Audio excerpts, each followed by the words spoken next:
Hola a todos, en este breve y pequeño video vamos a mostrar algunas consideraciones sobre la evaluación de la estabilidad de un talud.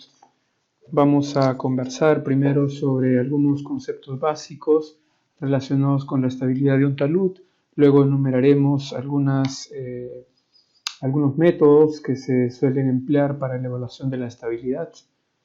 Y dentro de estos métodos nos centraremos específicamente en las técnicas de equilibrio límite y finalmente haremos una revisión de un ejemplo aplicativo mediante el uso del software Slide con una evaluación de un talud sencillo con el objetivo de introducirlos al uso de esta herramienta informática. Muy bien, comencemos. Recordando que en este video no vamos a profundizar en el análisis de estabilidad de taludes en todos los conceptos, ni en el rigor matemático, ni en el detalle de cada uno de los temas. Simplemente vamos a hacer una introducción muy breve a ciertos conceptos.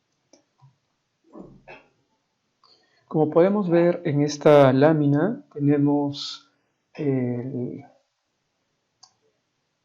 entorno en el cual nos movemos para lograr la solución de un problema de estabilidad de taludes. Por ejemplo, aquí en el cuadro de color negro tenemos estabilidad de pendientes, estabilidad de taludes, que vendría a ser el caso real. Este caso real lo podemos resolver mediante fórmulas analíticas, soluciones analíticas, o mediante métodos simples y sencillos, como los métodos de equilibrio límite o los métodos de análisis límite también, o en su defecto mediante métodos numéricos, que son los más completos. Recordemos que las soluciones analíticas están basadas en la aplicación directa de formulaciones circunscritas a un caso muy particular. Por ejemplo, en el caso de cimentaciones superficiales, yo puedo calcular la capacidad de carga del terreno debajo de la cimentación siguiendo formulaciones como la de Terzaghi, Meyerhoff, Hansen o Besick. Pero si debajo de la cimentación yo tuviese alguna particularidad, por ejemplo, una tubería enterrada, o esta cimentación está próxima al borde de un talud, o esta cimentación está próxima a un muro anclado, o hay un túnel muy cercano, estas formulaciones analíticas pierden validez, pierden eficiencia. En esos casos resulta mucho más conveniente el cálculo mediante los métodos numéricos. Ahora, los métodos simplificados, tenemos los métodos de equilibrio límite y los métodos de análisis límite. Nos vamos a centrar en los métodos de equilibrio límite. Estos métodos están basados en tres suposiciones. La suposición de que la superficie de falla es constante, luego en la suposición de que la superficie de falla es de un tipo geométrico en particular, nosotros vamos a seleccionar el tipo circular. Y finalmente que esta masa que va a intentar deslizarse se comporta como un sólido rígido. Las tres suposiciones finalmente terminan siendo falsas en un caso real, porque la superficie de falla no es constante, la superficie no mantiene una única tipología geométrica y menos se va a comportar como un sólido rígido. En realidad se aplican estas tres suposiciones para que la parte numérica sea más sencilla, ya que en este método, como lo dice su nombre, buscamos el cálculo del equilibrio de fuerzas y equilibrio de momentos. Y es un equilibrio límite porque trabajamos con un valor de referencia, en este caso la unidad. Si el resultado, que es el factor de seguridad, es mayor que 1, tenemos un talud estable. Si el factor de seguridad es menor que 1, el talud resultaría inestable. Bueno, por lo tanto, descrito este método, podemos ver que nos permite calcular un factor de seguridad únicamente.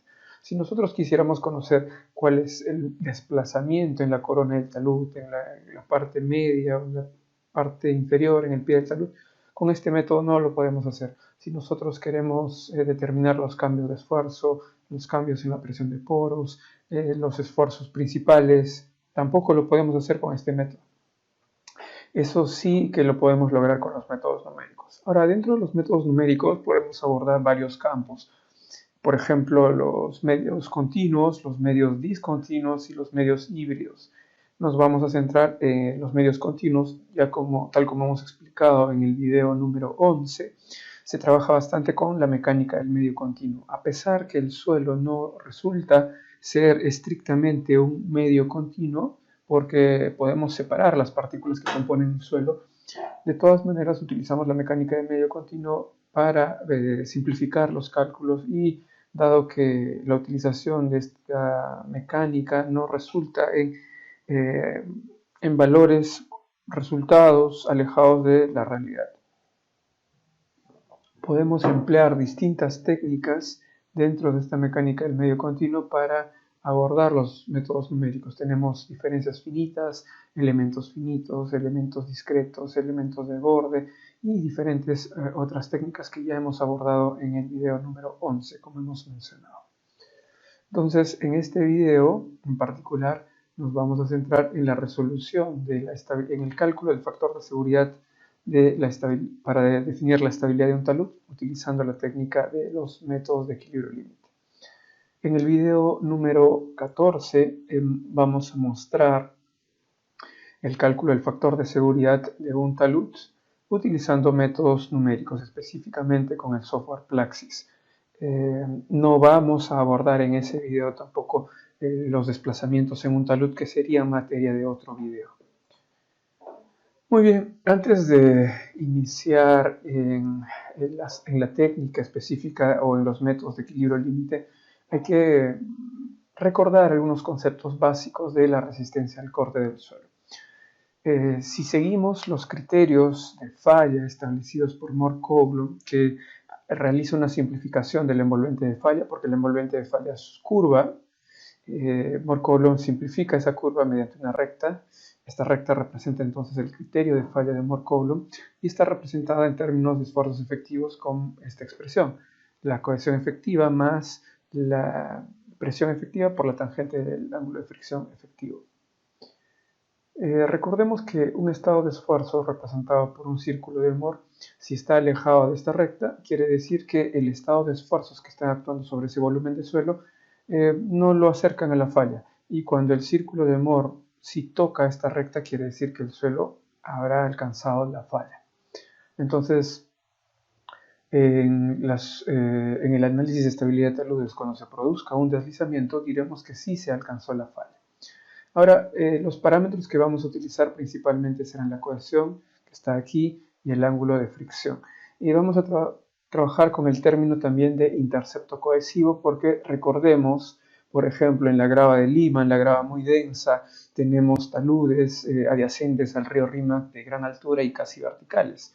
Entonces, el término de intercepto cohesivo sería el más apropiado, dado que el término de intercepto cohesivo agrupa a dos componentes. Una que sería la atracción eléctrica que se produce entre los iones de suelo fino, entre estas partículas chatas y alargadas, y la otra componente sería la trabazón, el atrapamiento que existe entre los granos de suelo, propiamente el suelo granular.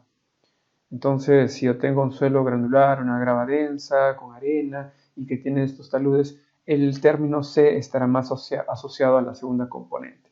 En cambio, si estamos hablando exclusivamente de suelos finos, el término C estará más asociado a la primera componente. Si tenemos un suelo, por ejemplo, grava arcillosa, seguramente tenemos las dos componentes, aunque sería difícil decir en qué porcentaje se presenta cada una. Muy bien, básicamente esta sería la resistencia al corte. Tenemos distintos ensayos para poder determinar estos parámetros. Por ejemplo, podemos utilizar un ensayo de compresión simple, podemos utilizar un ensayo de corte directo, podemos utilizar un ensayo de compresión triaxial en su defecto. Ya las características de cada uno de estos ensayos también las hemos explicado en los primeros videos. Bueno, básicamente recordamos eso. Luego en el en el círculo de Moore tenemos el esfuerzo principal mayor, el esfuerzo principal menor, y en los ensayos tratamos de trabajar con este tipo de esfuerzos. Recuerden que estos esfuerzos se encuentran en unos ejes conjugados en la muestra, de tal manera que no se presentan esfuerzos cortantes. Eso lo aplicamos en el ensayo de compresión triaxial, porque en la superficie lateral del ensayo, que resulta un tanto irregular en la superficie lateral del espécimen, perdón, sería complicado aplicar un esfuerzo cortante constante. ¿Sí? Por eso tratamos de trabajar con los esfuerzos principales. Aquí tenemos una superficie, miren, esta vendría a ser el talud expuesto, la cara más externa del talud, y podemos identificar lo siguiente, algo que es bastante importante. En la parte superior del talud tenemos que el esfuerzo principal es el esfuerzo vertical, el esfuerzo principal mayor, el esfuerzo principal menor es el esfuerzo horizontal. Conforme vamos cambiando de ubicación del volumen de análisis a lo largo de la superficie de falla, podemos notar que esta relación entre el esfuerzo principal mayor y el esfuerzo vertical va cambiando, va produciéndose una rotación, hasta que en la parte inferior notamos que es ahora el esfuerzo horizontal quien constituye el esfuerzo principal mayor y es el esfuerzo vertical quien constituye el esfuerzo principal menor. Esto es algo muy importante, el estado de esfuerzos va cambiando a lo largo de la superficie de falla. Recordemos también que cuando una masa como esta intenta deslizarse a lo largo de esta superficie de falla, esa masa va a imprimir un esfuerzo cortante que nosotros llamaremos esfuerzo cortante actuante. Y por debajo, esta masa de suelo inferior va a oponerse y va a imprimir en esta zona un esfuerzo cortante que entenderemos como la resistencia al corte. Entonces, mientras esta resistencia al corte sea mayor que este esfuerzo cortante actuante, el talud resultaría estable. Muy bien, sobre todo en el caso de los suelos finos y saturados, conviene llevar a cabo la evaluación de la estabilidad a corto plazo y a largo plazo. En el caso de un análisis a corto plazo, deberíamos obtener los parámetros asociados a la cohesión en condiciones no drenadas y el ángulo de fricción igual a cero. En el caso de un análisis a largo plazo, trabajaríamos con parámetros efectivos, ángulo de fricción efectiva y cohesión efectiva. Ahora, si estamos trabajando con suelo granular o un suelo que trabaja en condiciones drenadas, seguramente tanto a corto plazo y a largo plazo trabajaríamos con este tipo de parámetros. Observen que en este caso sí existe exceso de presión de poros y aquí no existe exceso de presión de poros. No confundir presión de poros con exceso de presión de poros.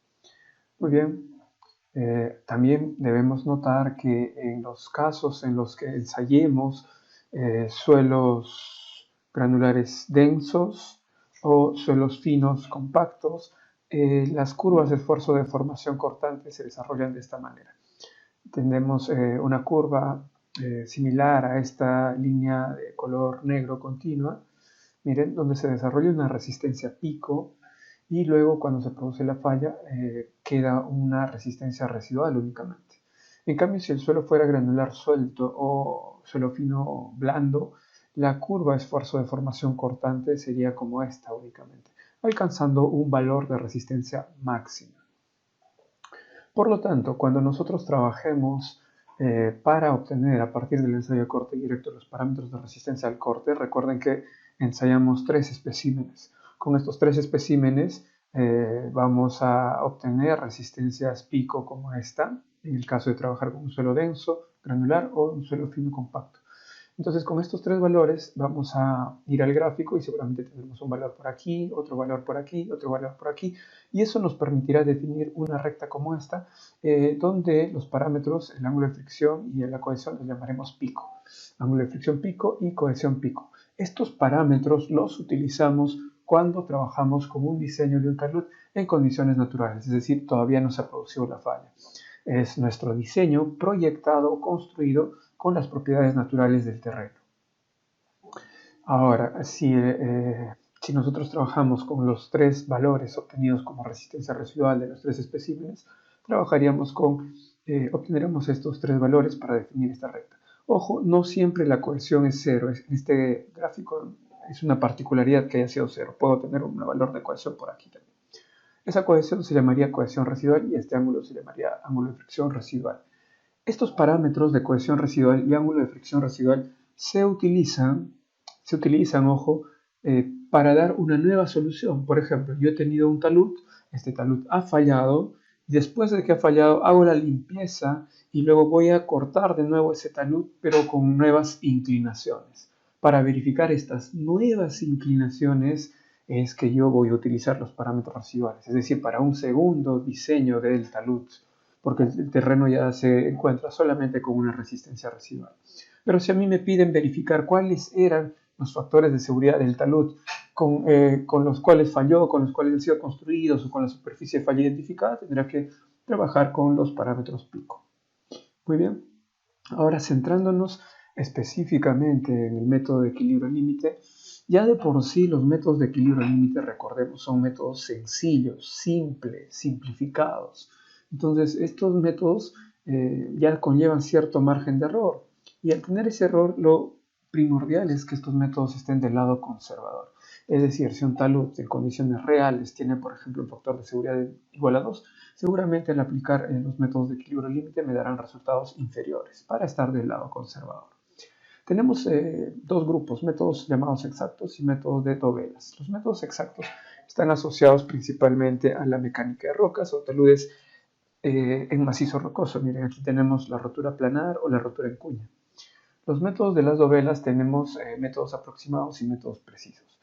Vamos a ver en unos instantes que esta agrupación se debe a que si nosotros planteamos el diagrama de cuerpo libre de una dovela y nosotros utilizamos todas las fuerzas que actúan en esa dovela, estaremos utilizando métodos precisos. En cambio, si hacemos ciertas simplificaciones y eliminamos alguna de esas fuerzas que actúan sobre esa dovela, estaremos hablando de métodos aproximados.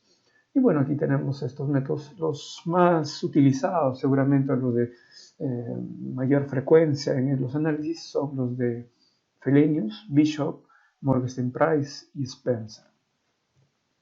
Muy bien, aquí tenemos una imagen extraída del libro del ingeniero Jaime Suárez, donde podemos ver un deslizamiento, algunas partes. Miren, aquí tenemos el escarpe principal, escarpes secundarios, terrazas, grietas transversales, o conocidas también como grietas de corte, grietas de tracción, grietas de tensión.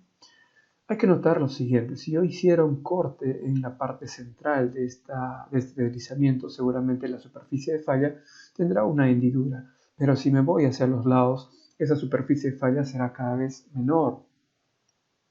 Con lo cual, verificamos que la superficie de falla no es constante.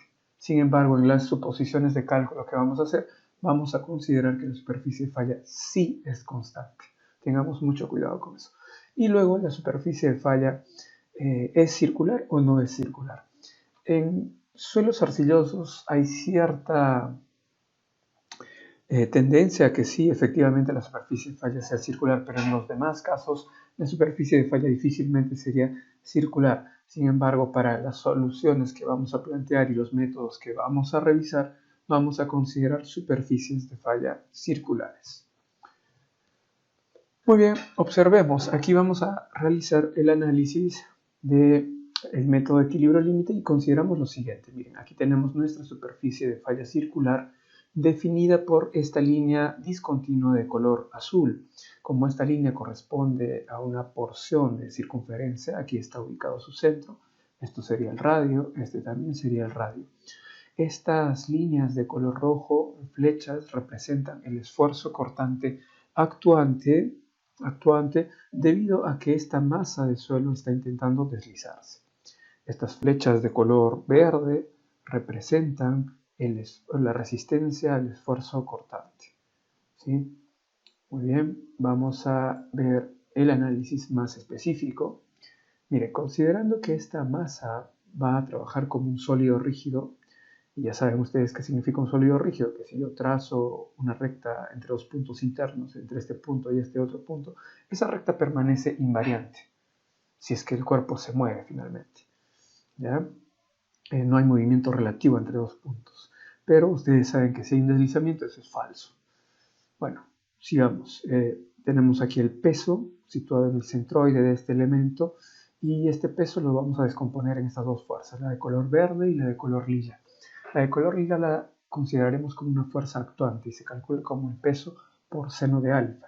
Este peso es el peso de toda esta masa que intenta deslizarse. ¿Cómo se calcula ese peso? Se calcula como el área encerrada por esta curva de color azul y estas dos rectas de color negro.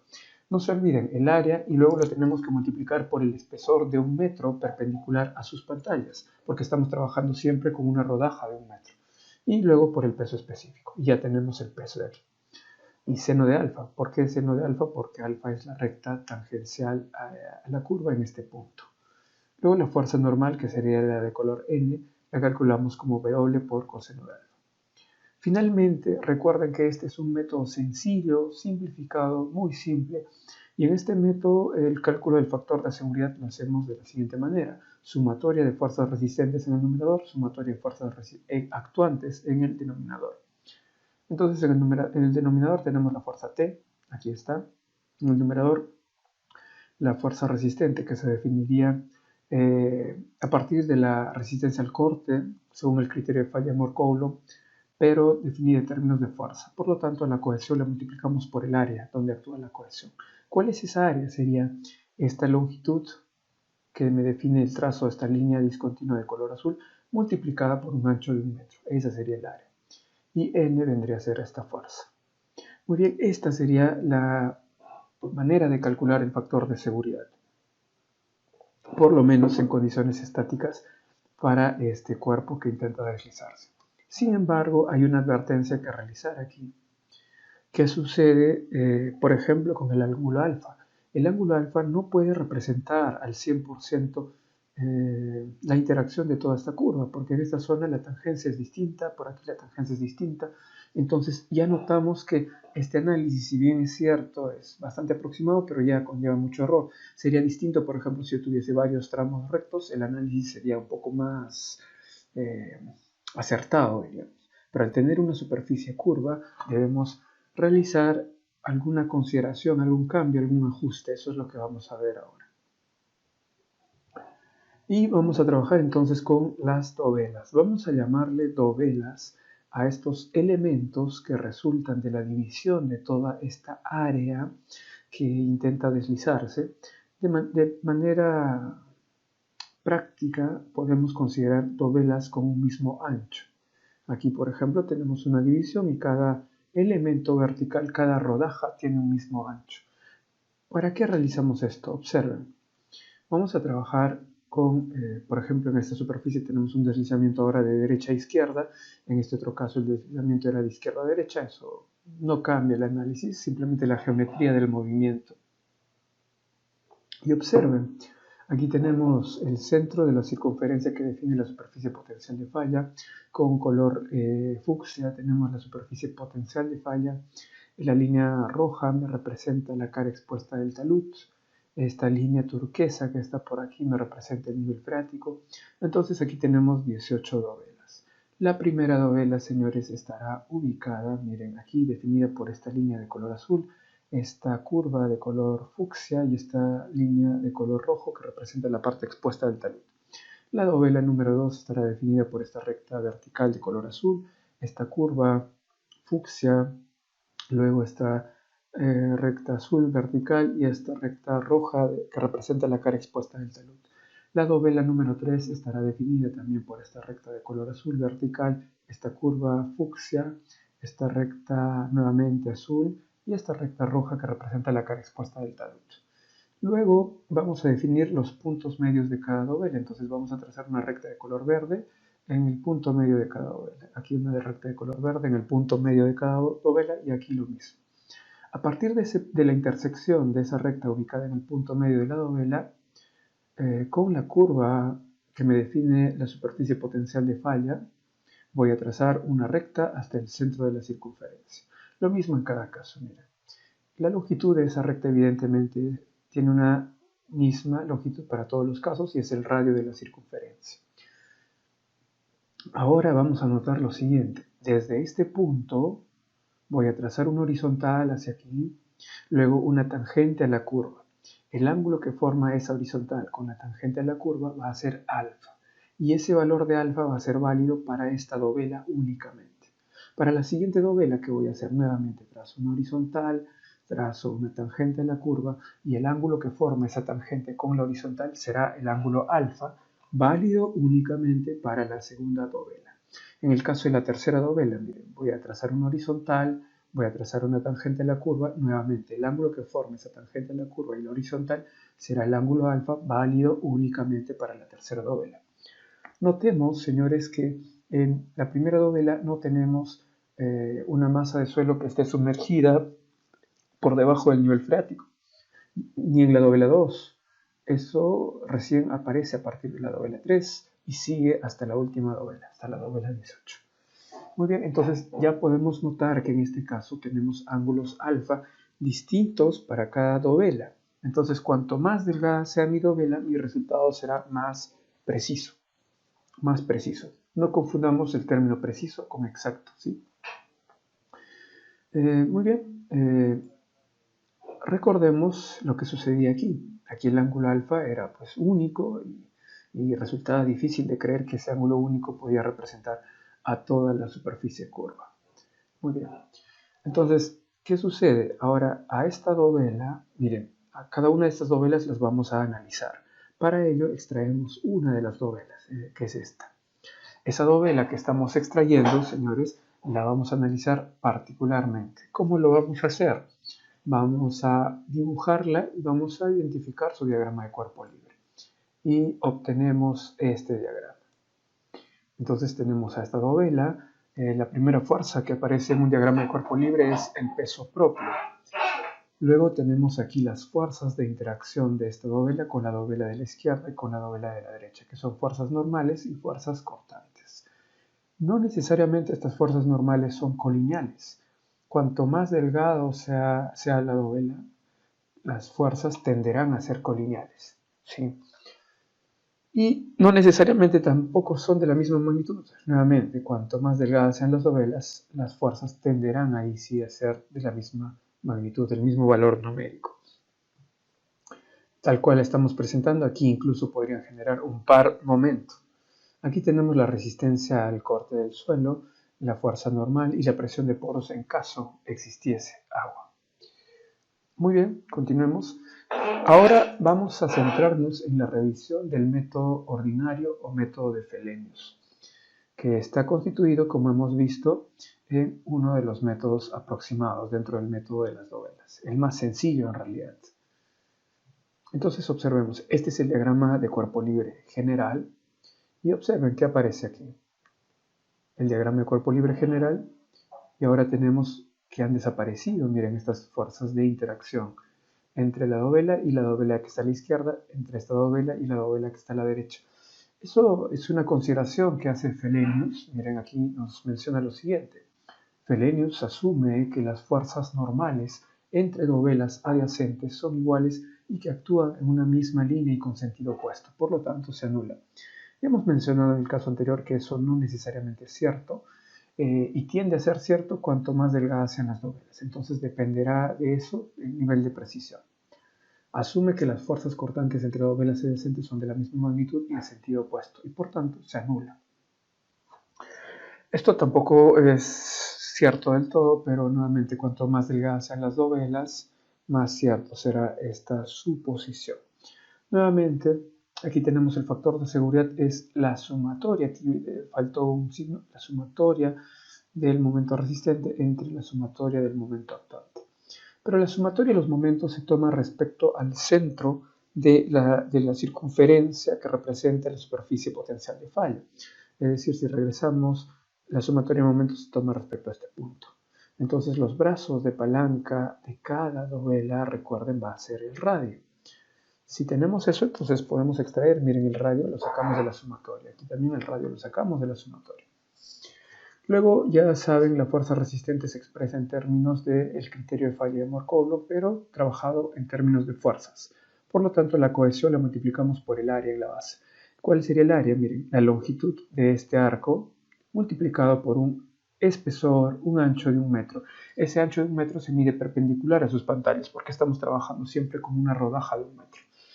Más la fuerza normal efectiva si es que hubiese agua y bueno, pues si no hay agua sería igual nada más. Recuerden cómo se calculaba el valor de N. N se calcula como W por coseno de alfa y T W por seno de alfa. Entonces, y luego por la tangente de la ángulo de fricción. Muy bien, el valor de T ya hemos mencionado que se calcula como W por seno de alfa. Vamos a centrarnos en cómo se calcula W. Miren, aquí tenemos un caso ya un poco más general porque ponemos aquí presencia de nivel freático. Entonces, el peso lo vamos a calcular de la siguiente manera. Esta área que está aquí por encima del nivel freático la vamos a multiplicar por 1 metro, ya saben, de espesor por la rodaja, y luego por el peso específico natural del suelo aquí.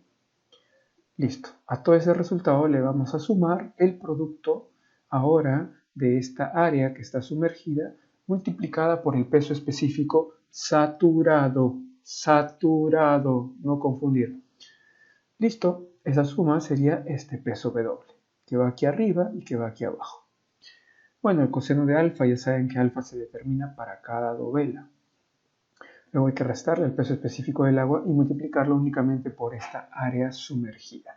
Y bueno, estamos multiplicando también por un espesor de 1 metro, que es la rodaja que analizamos, pero no lo colocamos aquí porque no hay un cambio numérico con colocar 1 metro. Y pues la tangente del ángulo de fricción. Y nuevamente aquí para el área de la base, como lo calculamos, es la longitud de esta base multiplicada por 1 metro. Esas consideraciones las estamos expresando aquí en esta nota 1.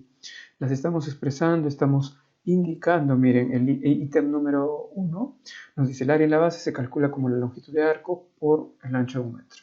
El área sumergida ya hemos indicado. Para el cálculo de W se debe considerar el producto del área no sumergida por el peso específico natural más el producto del área sumergida por el peso específico saturado. Saturado, por favor. Muy bien, estos son los cálculos que deberíamos llevar a cabo si queremos evaluar el factor de seguridad mediante el método de Fellenius y seguramente los construiríamos mediante una hoja de cálculo en cualquier programa conocido, similar a Excel.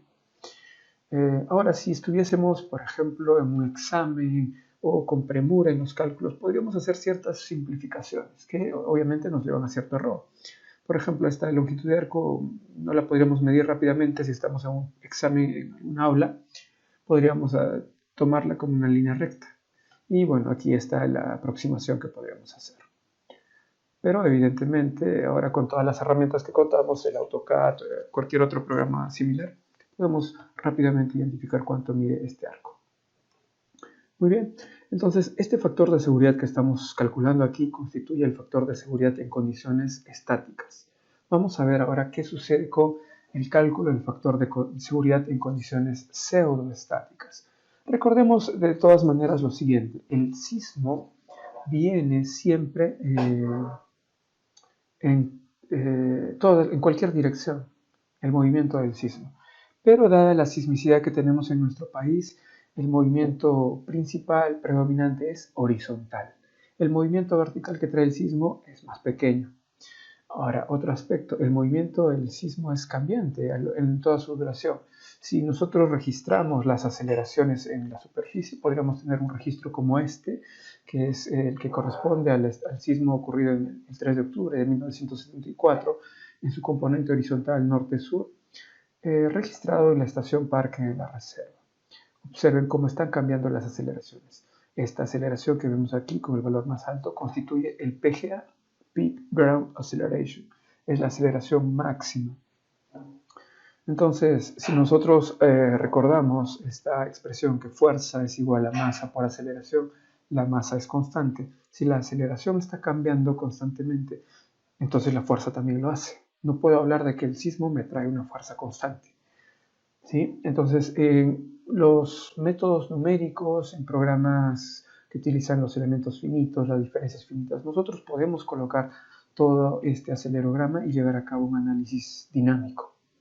¿Qué es lo que correspondería y es el análisis más depurado según el estado del arte y cómo trabajamos hoy en día en muchos proyectos? Sin embargo, si nosotros queremos incluir el efecto del sismo en estos análisis simplificados que estamos haciendo, recuerden que estamos trabajando con sumatoria de fuerzas constantes, entonces sería difícil incluir este acelerograma, por no decir imposible.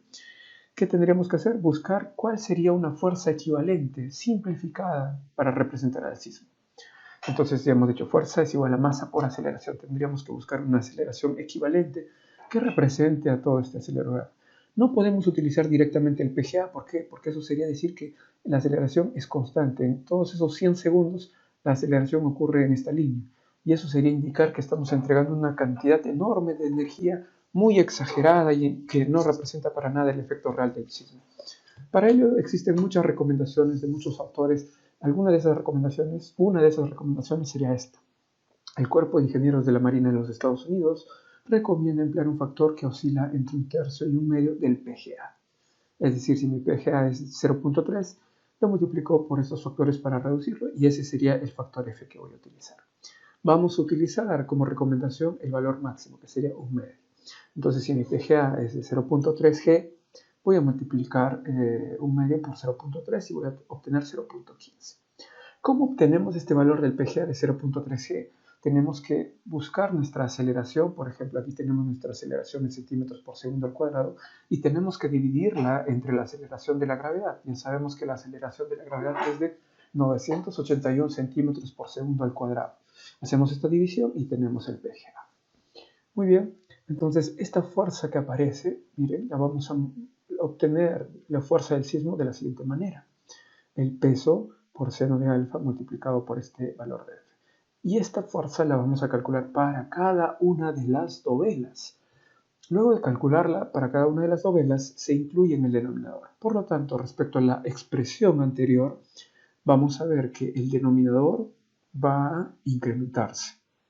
Si el denominador se incrementa, el factor de seguridad resultante será menor.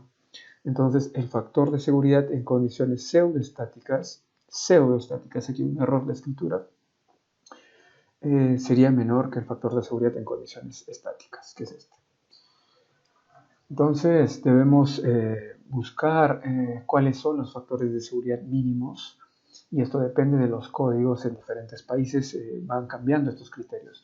En Perú tenemos la norma CE.020, taludes, suelos y taludes, muros y taludes, y aquí podemos consultar cuál sería el factor de seguridad mínimo en condiciones estáticas y cuál sería el factor de seguridad mínimo en condiciones pseudoestáticas. Y cuando propongamos un diseño de un talud, es decir, las inclinaciones que nosotros propongamos, debemos verificar que nuestros factores de seguridad resultantes sean mayores o iguales que estos factores de seguridad mínimos que nos propone la norma. De publicaciones relacionadas se ha identificado que el factor F no debería superar el valor de 0.25. ¿Qué significa? Si yo tuviese un PGA de 0.6, al multiplicarlo por 0.5 o medio que está aquí, obtendría un valor de F de 0.3.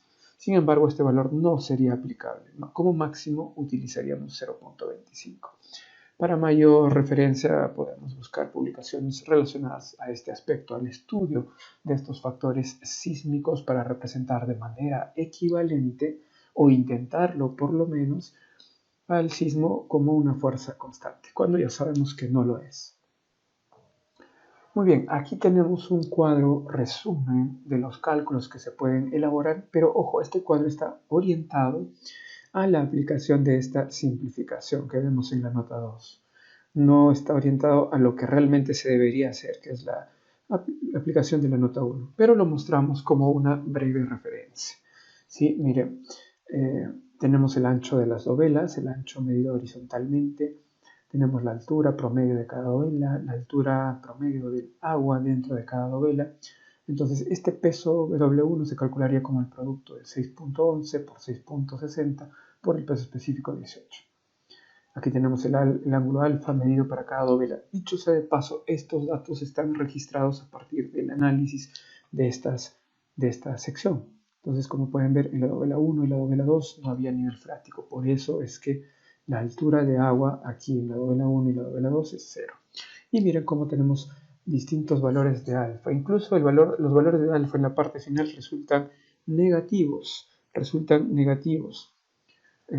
¿Dónde podemos verificar eso? Lo podemos verificar aquí. Miren, entonces en esta zona habrá cambiado la curvatura el sentido de la curva y estamos midiéndolo ahora por aquí, el ángulo alfa.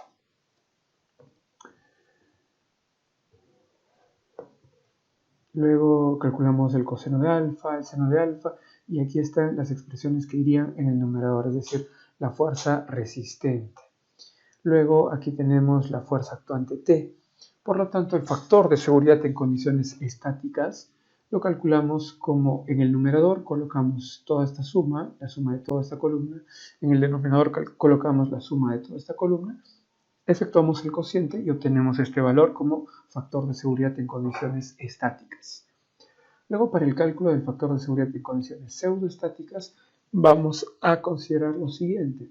Vamos a utilizar como numerador la suma de toda esta columna y como denominador la suma de estas dos columnas. Por eso tenemos un valor más pequeño como factor de seguridad en condiciones pseudoestáticas. Recuerden nuevamente que este cuadro es solo una referencia. En realidad hay que llevar a cabo un cálculo un poco más sofisticado porque no podemos hacer esta simplificación.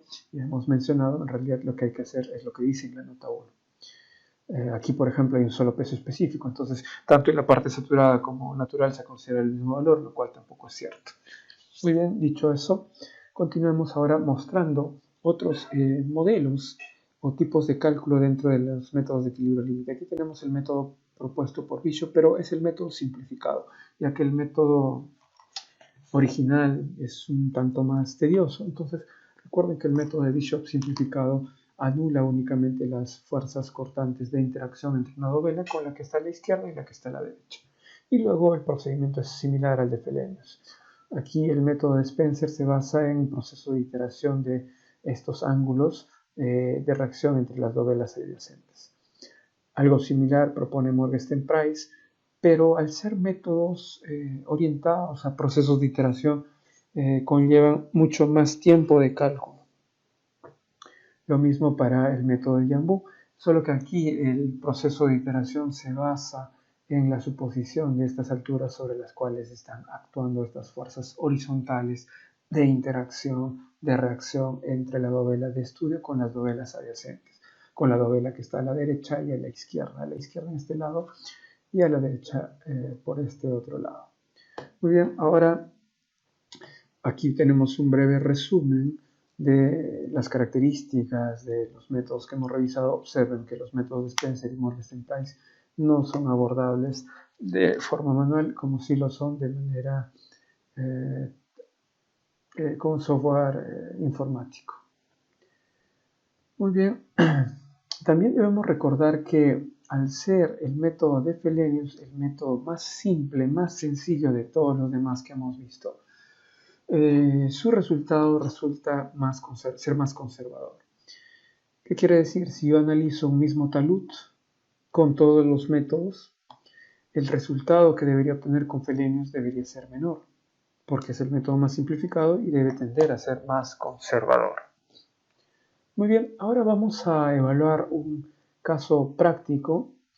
No lo vamos a hacer en este caso con el software Plaxis, aquí nos indica el software Plaxis, pero se debe a que en el video 14 vamos a analizar este mismo talud, pero con el software Plaxis, para que puedan hacer una comparación de los factores de seguridad. En este caso, lo que vamos a hacer es utilizar el programa Slide, es decir, no vamos a utilizar Plaxis 2D, no vamos a utilizar elementos finitos, vamos a utilizar el programa Slide. Luego, en el video 14, sí que vamos a utilizar el Plaxis y luego podremos comparar nuestros resultados aplicando una metodología u otra. Entonces tenemos un talud, como pueden ver, que tiene una inclinación tiene unas dimensiones según esta geometría, ¿sí? Las inclinaciones ya las vamos a revisar.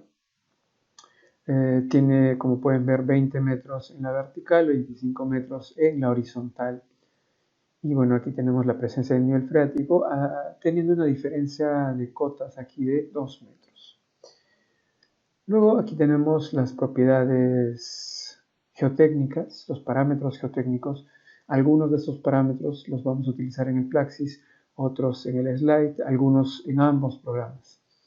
Aquí tenemos la zona donde está ubicado este talud. Entonces este talud está ubicado, como pueden ver, en el departamento o región de Ancash. Y hemos utilizado el mapa de isoaceleraciones del Dr. Alba, donde para un sismo que tiene un periodo de retorno de 475 años, estamos identificando un PGA de 0.41. ¿Sí? Muy bien, con ese PGA de 0.41 vamos a llevar también a cabo el análisis pseudoestático. Muy bien, vamos a utilizar entonces el software Slide. Entonces, cuando aperturemos el software Slide, vamos a tener esta ventana. Al tener esta ventana, bueno, vamos a poner cerrar por aquí y queremos aperturar nuestro modelo. Para aperturar nuestro modelo, vamos a tener esta herramienta para llevar a cabo nuestro dibujo. Pero previo a eso, necesitamos efectuar ciertas configuraciones. ¿Cuáles son esas configuraciones? Vamos entonces aquí a Análisis, Project Settings, y en esta zona tenemos algunos parámetros para poder configurar el análisis que vamos a llevar a cabo. Como pueden ver, aquí tenemos las unidades. Tenemos unidades métricas o imperiales. Las vamos a dejar en las métricas y el tiempo está en días, pero en este caso en particular no vamos a necesitar unidades de tiempo, porque estas unidades se utilizan en análisis de flujo. Este programa nos puede ayudar a llevar a cabo análisis de infiltración, análisis de flujo. En este caso no vamos a utilizar ese tipo de análisis, solamente vamos a llevar a cabo análisis de equilibrio límite. La permeabilidad también pues la vamos a dejar en la unidad que está, metros por segundo, porque no vamos a llevar nuevamente, repito, a cabo un análisis de infiltración. Luego aquí vamos a elegir cuál va a ser el sentido de la falla. Dada la geometría que acabamos de dibujar, el sentido de la falla sería de izquierda a derecha. Bueno, aquí tenemos el número máximo de materiales, es decir, el número máximo de estratos que podríamos utilizar, el número máximo de soportes, anclajes o cualquier otro refuerzo. Vamos a trabajar con un solo estrato al estar utilizando un modelo introductorio para ustedes, entonces da lo mismo este dato de 20. Luego aquí los métodos. Vamos a llevar a cabo el análisis de Bishop simplificado, Morgenstern Price, Spencer y Fellenius. Luego aquí nos habla de los números de láminas, la tolerancia, lo vamos a dejar ahí. El nivel freático, cómo se define, un análisis del tipo transiente, un análisis estadístico y algunos parámetros más que ahora no vamos a tocar. Vamos a dejarlos todos porque están más asociados. Aquí podemos, por ejemplo, colocar nuestro nombre, el logo, etc. Los vamos a dejar ahí. ¿Ok? Y vamos a dibujar ahora sí la geometría en cuestión. Vamos a observar entonces que la geometría de nuestro talud va a ser dibujada con esta herramienta. Adicionar un contorno externo, Add External Boundary. O podríamos trabajarlo aquí, Add External Boundary. Cualquiera de las dos opciones son iguales. Entonces vamos aquí y vamos a tipear nuestras coordenadas. De acuerdo a la geometría que hemos visto en la lámina anterior, vamos a tipear y en este caso, en este programa, las coordenadas se tipean con coma, es decir, 0,0, a diferencia del Plaxis que era con espacio. Entonces 0,0, Enter. Luego por aquí tenemos entonces 80 espacio 0, Enter. Luego hacia arriba tenemos 80 espacio 20, Enter. Hacia la izquierda tendríamos 50 espacio 20, Enter. Luego tenemos 25 espacio 40, Enter. Luego tenemos 0 espacio 40, Enter. Y luego 0,0, perdón, Enter. Listo. Una vez que se ha cerrado la geometría, el programa identifica automáticamente que ya tenemos una geometría definida y además le asigna por defecto un material. ¿Y cuál es el material que le ha asignado por defecto? Vamos aquí a propiedades y vamos a definir materiales, define materials. En esta zona podemos colocarle el nombre que queramos, suelo 1. Luego aquí colocamos el peso específico, que según nuestros datos era de 17 y el saturado de 20. Vamos a utilizar el modelo de rotura de Morcoulo. Luego una cohesión de 25 kilopascales y un ángulo de fricción de 32 grados. Muy bien, si quieren pueden adicionar otro color, lo dejan por defecto, no pasa nada. Entonces este es el material 1. Recuerden que por defecto apenas creamos la geometría cerrada, el programa le ha asignado ya el material 1. Damos clic en OK. Muy bien, hasta ahí tenemos definido únicamente el estrato y la geometría, ¿sí? Las propiedades geotécnicas. Ahora necesitamos indicarle al programa cuáles van a ser las zonas de análisis. ¿Cómo hacemos eso? Miren, vamos a colocarnos aquí Surface, AutoGrid y veamos esto. Cuanto más número de puntos coloquemos aquí, mayor precisión. Vamos a colocar 100 o si quieren podemos colocar 200 por 200. Entonces colocamos OK, movemos esto, clic derecho, Move to, vamos para aquí, luego por aquí también clic derecho, Move to, vamos por aquí, clic derecho y movemos hacia la parte superior. ¿Cuál es el sentido de este cuadro? Este cuadro contiene todos los puntos que podrían representar los centros de las posibles circunferencias de falla. Recuerden que en las láminas anteriores hemos hecho un análisis, es cierto, pero solamente para una superficie de falla que nosotros hemos supuesto. Pero esa es la superficie más débil, esa es por la que fallaría el talud, no lo sabemos. En cambio, este tipo de programas lo que puede hacer es hacer el mismo análisis que hemos visto, por ejemplo, para Frelenius, para una sola superficie. Este programa lo puede hacer muy rápidamente para muchas superficies. Entonces, con este cuadro lo que estamos haciendo es indicarle en qué área deberían estar contenidos todos los posibles centros de las posibles circunferencias que representan a las posibles superficies de falla. Es decir, el programa no me va a analizar una circunferencia que esté por aquí, que tenga su centro en esta zona, fuera de este cuadro. No lo va a hacer, solamente se va a limitar a analizar todos los posibles centros que estén dentro de este rectángulo. Y es preferible definirlo así para cubrir la mayor posibilidad. Si no lo dejemos limitado en esta zona, esto no sería un buen cálculo. Muy bien, una vez que ya hemos definido entonces las superficies, hemos definido los materiales, podríamos pasar a calcular. Vamos a efectuar aquí el cálculo. Nos pregunta si queremos guardar, vamos a guardar efectivamente. Y bueno, pues vamos a colocar aquí ejemplo. ¿Sí? Vamos a colocar ese nombre, vamos a colocarle ejemplo 1. Guardamos. Y el programa va a tomar su tiempo en guardar dependiendo de las opciones de visualización. Y aquí va a llevar a cabo el cálculo.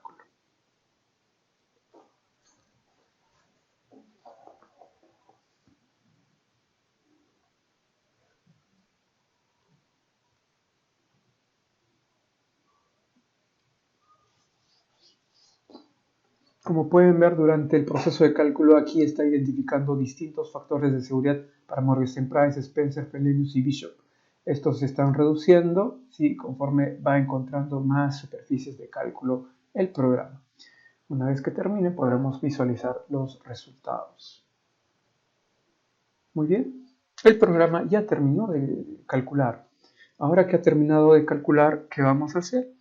Vamos a esta opción que ustedes ven por aquí, que está al costado de la calculadora Compute, donde hicimos clic para el procesamiento. Ahora vamos a la función intérprete, hagamos clic y se va a aperturar un nuevo módulo. Y en ese módulo podremos ver nuestros resultados. No se olviden, no esperemos que una vez termine el cálculo el programa automáticamente nos muestre los resultados. No va a ser de esa manera el proceder del software, sino que debemos hacer clic en esta opción de intérprete. Bueno, actualmente tengo varios programas corriendo ahora en segundo plano y por eso está tomando un tiempo considerable. Los he apagado del primer plano y por eso no los visualizamos aquí. Pero bueno, va a tomar unos segundos para que podamos visualizar los resultados. Muy bien, aquí está nuestro resultado. Miren, como ustedes pueden ver, el programa ha buscado en toda esta zona, en todo este rectángulo, los posibles centros de las posibles circunferencias que contengan a las posibles superficies de falla. ¿Sí? Y ahora está trabajando, miren, con el método de Frelenius. Entonces el factor de seguridad es de 1.58. Este factor de seguridad lo tendríamos que comparar con el método de Plaxis que vamos a ver en el siguiente video, en el video número 14. ¿Sí? En ese análisis con Plaxis vamos a hacer un análisis sin nivel freático y otro análisis con nivel freático. Aquí estamos llevando a cabo un análisis, como pueden ver, todavía sin nivel freático. Muy bien, entonces ya estamos indicando las consideraciones para el método de Frelenius. Esta superficie, ojo que ustedes están viendo, es la mínima. De todas las circunferencias que ha buscado, el programa ha encontrado la mínima. Yo puedo apagar eso aquí. Apago y ya está, ya no hay. Prendo Ya está. Quiero ver cuáles son los resultados con otros métodos. Voy a Bishop.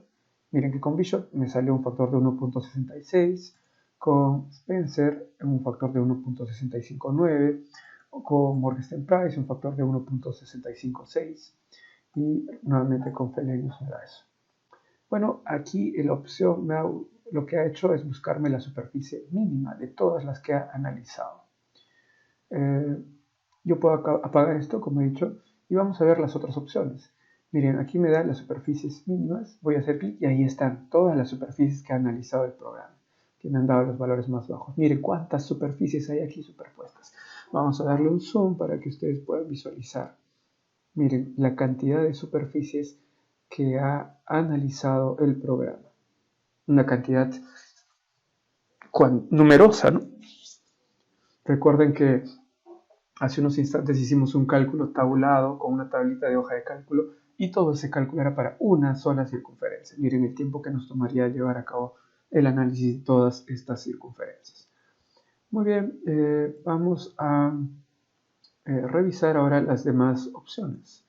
¿Qué nos deparan las demás opciones de visualización de resultados? Vamos a apagar esta opción.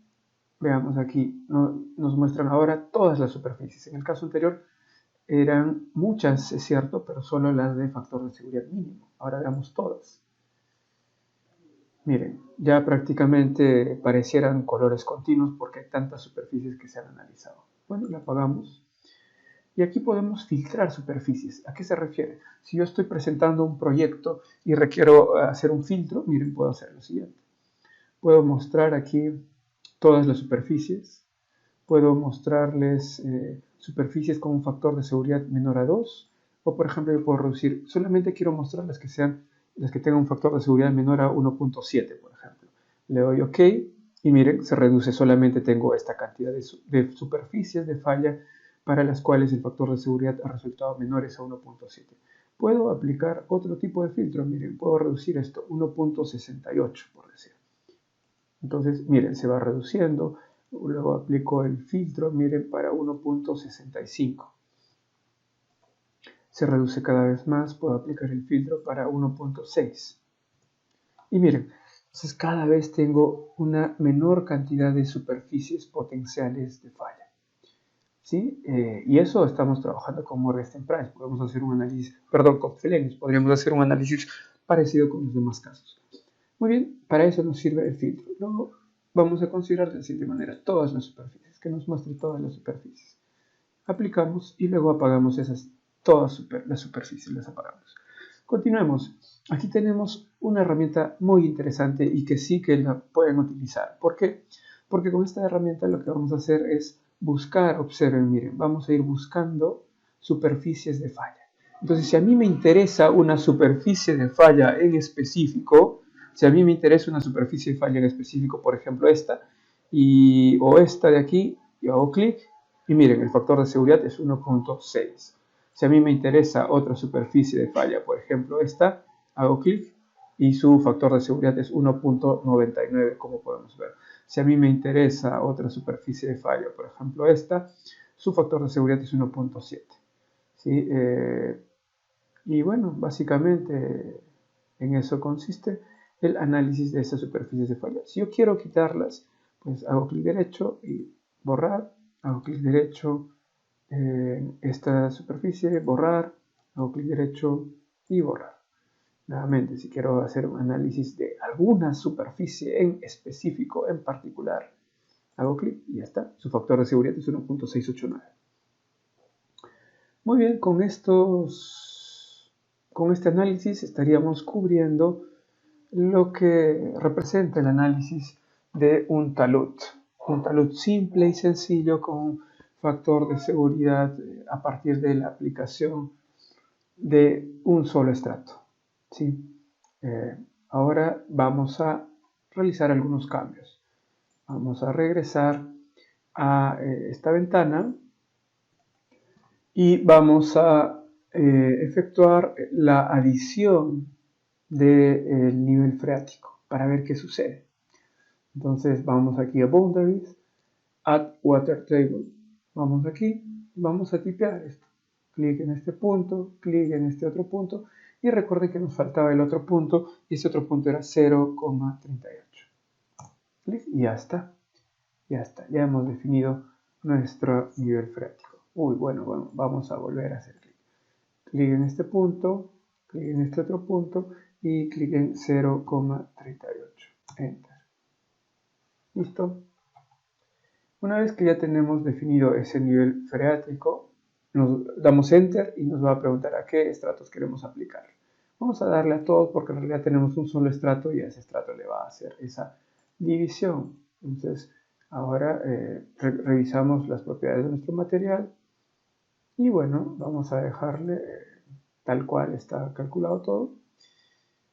Listo, vamos a hacer nuevamente el cálculo. Clic en Compute.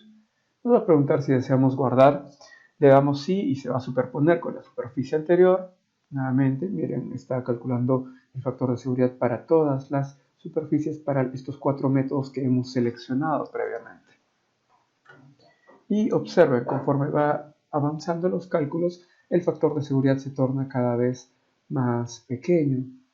Ahora, lo que queremos es comparar cuál era el factor de seguridad hace unos instantes. ¿Recuerdan con Frobenius? Si mal no recordamos, es de 1.59 o fue de 1.59 sin nivel freático. Ahora veamos qué sucede con el nivel freático.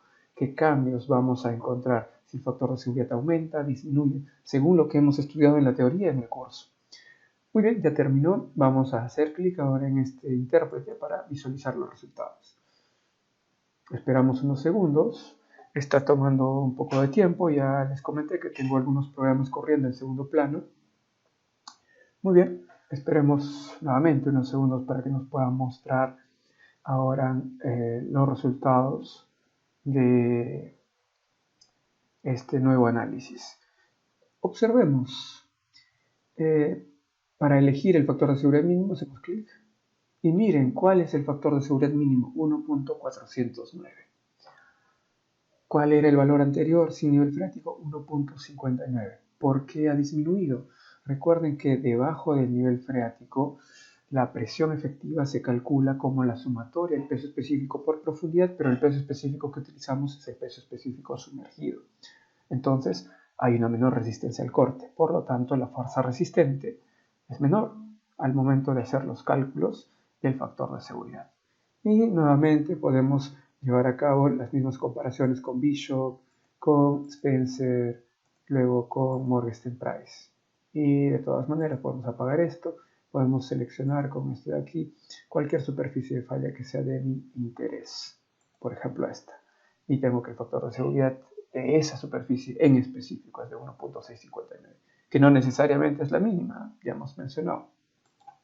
Para ver la mínima, hacemos clic en este icono y ese sí nos da el menor de todas las que ha buscado el programa. Muy bien, creo que con eso ya hemos cubierto esta pequeña introducción a este software. Ahora veamos un ejemplo, digamos, de lo que puede hacer el programa. Vamos aquí a nuevo archivo y miren, este programa nos permite importar geometrías. Por ejemplo, si nosotros trabajamos con carreteras, nosotros podemos tener la necesidad de evaluar 100 taludes, 200 taludes, y pues estar dibujándolos nos tomaría mucho tiempo. Además que las geometrías no son sencillas porque podemos extraer estos taludes directamente de software como Civil 3D o equivalentes, y en estos software podemos guardar la superficie en un formato DXF con tal de que la superficie esté cerrada, es decir, sea una geometría cerrada, no solo el trazo de la cara expuesta del talud. Entonces, cuando ya tenemos eso, la superficie cerrada y guardada en formato DXF, podemos hacer esta importación. Clic aquí, importar DXF. Aquí vamos a elegir qué cosa es lo que vamos a importar. Si bien es cierto, ya sabemos que vamos a importar un archivo DXF, pero aquí le vamos a avisar qué va a significar ese archivo que vamos a importar. Entonces, vamos a indicarle que va a significar la parte externa, es decir, el contorno de nuestro modelo. Lo importamos. Aquí elegimos el talud 2 que ya preparé previamente para ustedes. Miren, y esta sería nuestra superficie. Miren qué importante esta herramienta que nos permite importar directamente de un formato DXF que hemos descargado del Civil 3D o del AutoCAD. Y miren, eso lo podríamos hacer para un talud de muchas banquetas, un talud irregular, no con superficies inclinadas definidas, etc. Muchas variantes. Entonces, más rápidamente podemos implementar nuestras soluciones de ingeniería. Aquí tenemos un talud con una inclinación de 45 grados en la parte inferior y una inclinación un tanto menor en la parte superior. Una banqueta de 3 metros y una altura de 10 metros en cada caso. Entonces, vamos a llevar a cabo este análisis. Y para ello vamos a incluir incluso lo siguiente, miren, vamos a Boundaries, vamos a agregar una línea de materiales. Entonces hacemos clic aquí y podemos trabajar con lo siguiente, miren, vamos a darles 0, espacio 25, a ver si nos acepta. Bueno, vamos a deshacer esto, vamos a importar nuevamente, es otra coordenada la que quisimos colocar, lo importamos rápidamente. Vamos a hacer clic aquí y vamos a importar nuevamente el contorno. Aquí está, observen, es un archivo de AutoCAD en formato de XF. Entonces vamos a añadir un estrato, ¿sí? Bueno, digamos por aquí. Ya está. Entonces aquí vamos a asignar el material, o aquí vamos a asignarle el material número 2. Ya está. Ya no vamos a trabajar con un solo estrato como en el caso anterior, sino que vamos a trabajar con 2 estratos.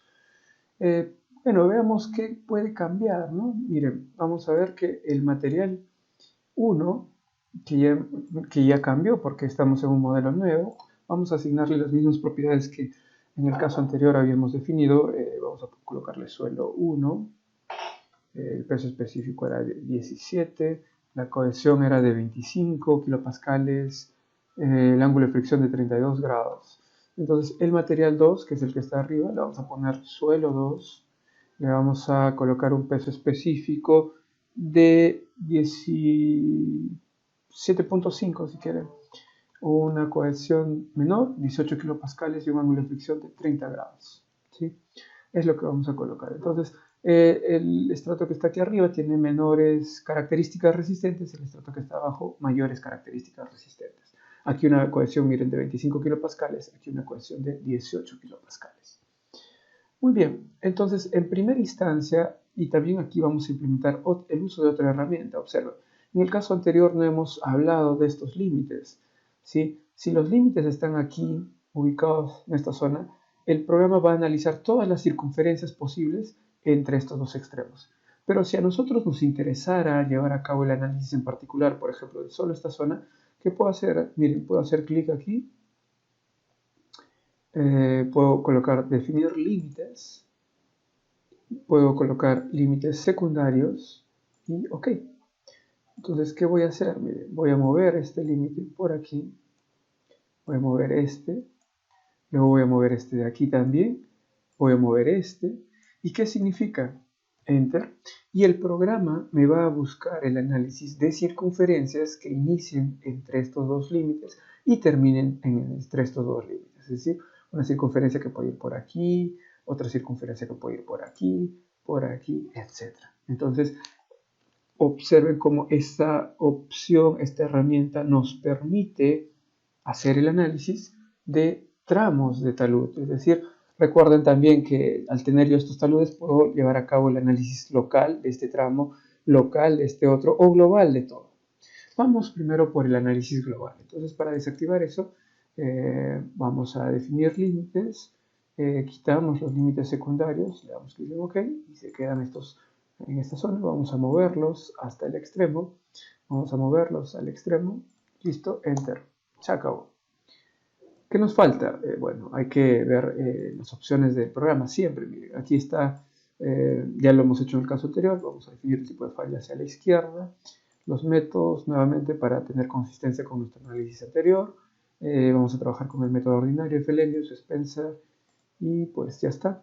Ahora vamos a ver las superficies AutoGrid. Vamos a trabajar con 200 superficies por 200 Y bueno, movemos clic derecho, Move to, a esta zona. Clic derecho por aquí también, Move to hacia la parte más externa.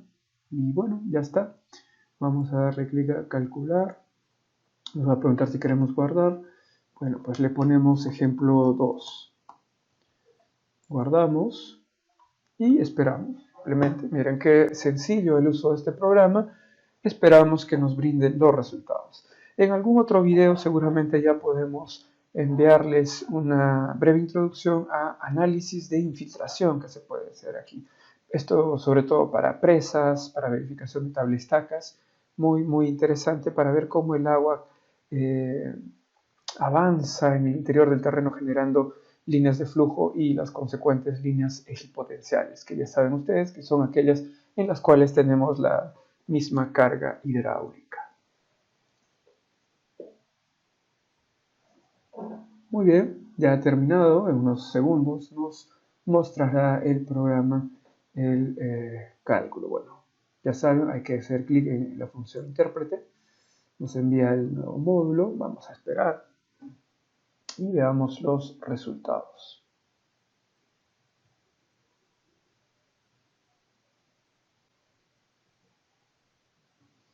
Muy bien, miren, aquí tenemos entonces el análisis de este talud que está compuesto por dos estratos de suelo. Miren el factor de seguridad global, ojo, este es el global porque como ustedes ven esta superficie cubre todo, es de 1.422. Podríamos restringir y hacer un análisis local de aquí, local de este otro lado. Lo único que había que hacer, ¿se acuerdan? Era circunscribir los límites hacia la zona que a mí me interesa y volver a correr el programa sin ninguna dificultad. Miren cómo va cambiando esto. Ahora, si nosotros queremos hacer una modificación, miren, aquí hay una resistencia al corte y hay que recordar que en los taludes va a influir más la cohesión que el ángulo de fricción. Es decir, si a la cohesión yo la reduzco en 10, eso impacta más en el factor de seguridad que si al ángulo de fricción yo le disminuyo 10 grados. ¿Ya? Vamos a fijarnos en eso. Regresemos entonces. Miren, este es el factor de seguridad de 1.422. Y vamos a ver qué sucede. A los dos estratos les vamos a quitar cohesión. Les vamos a quitar un cierto valor de cohesión. Al suelo 2 le vamos a colocar una cohesión de 12. Y al suelo 1 le estamos quitando 6 kilopascales y aquí de 19. Para ver qué sucede, ¿sí? Para que ustedes puedan revisar esto. Entonces, nuevamente le vamos a dar clic en calcular. Estamos en el ejemplo 2, es cierto, y esperamos.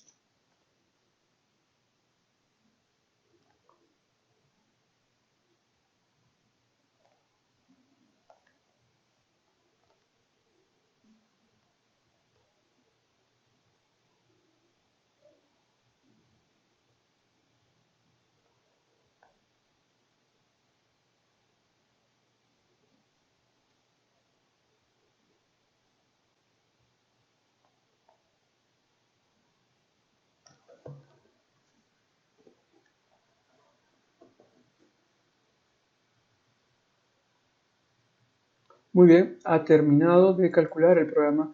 Vamos a observar nuevamente ahora los resultados con la función intérprete. Miren, el factor de seguridad era de 1.422 y lo que queremos visualizar ahora es cuál es el cambio en este factor de seguridad de 1.422 si es que yo reduzco la cohesión en 6 kilopascales a cada estrato. Miren, ¿cuál es el valor ahora? 1.272. ¿Qué tan importante es la cohesión para la estabilidad de un talud? ¿Sí? Entonces ahí tenemos un análisis de sensibilidad.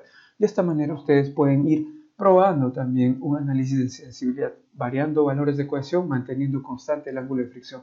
O lo contrario, lo complementario, manteniendo constante la cohesión y variando el ángulo de fricción.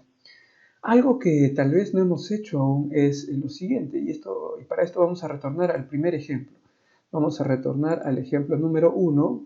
Miren, aquí teníamos un nivel freático. Vamos a quitarlo si quieren, o si, bueno, sobre el nivel freático podemos trabajar. Para regresar, miren, vamos a calcular nuevamente esto. ¿Sí? Este era parte de nuestro primer ejemplo. ¿Por qué estamos retornando? Porque hemos hecho el análisis en condiciones estáticas.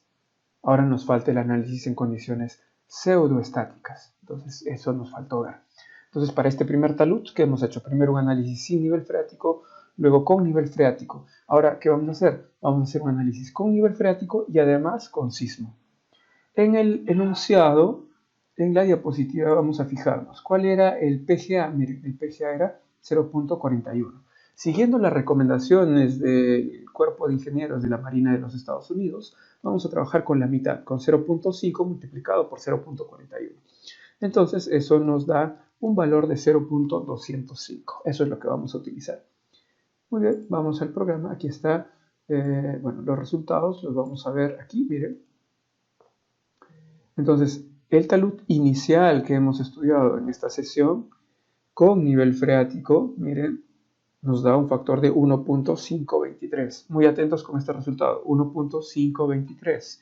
1.523 es el valor que vamos a comparar con lo siguiente. Miren, regresamos a la geometría, vamos aquí a Loading, Seismic Load, y aquí vamos a trabajar con la componente horizontal. Ya hemos mencionado que en el Perú la componente horizontal es la predominante para los efectos del sismo. Entonces vamos a colocar 0.201, que es el coeficiente, perdón, 205, que es el coeficiente sísmico, F. ¿Ok? Y miren que ha aparecido aquí. Aparece ese coeficiente. Hay que estar muy seguros. Si no aparece, no hemos adicionado correctamente el coeficiente sísmico. Entonces, calculamos, guardamos, esperamos unos segundos. Seguramente su computadora lo va a hacer mucho más rápido porque, como les repito, estoy corriendo algunos programas en segundo plano. Y esperamos unos segundos.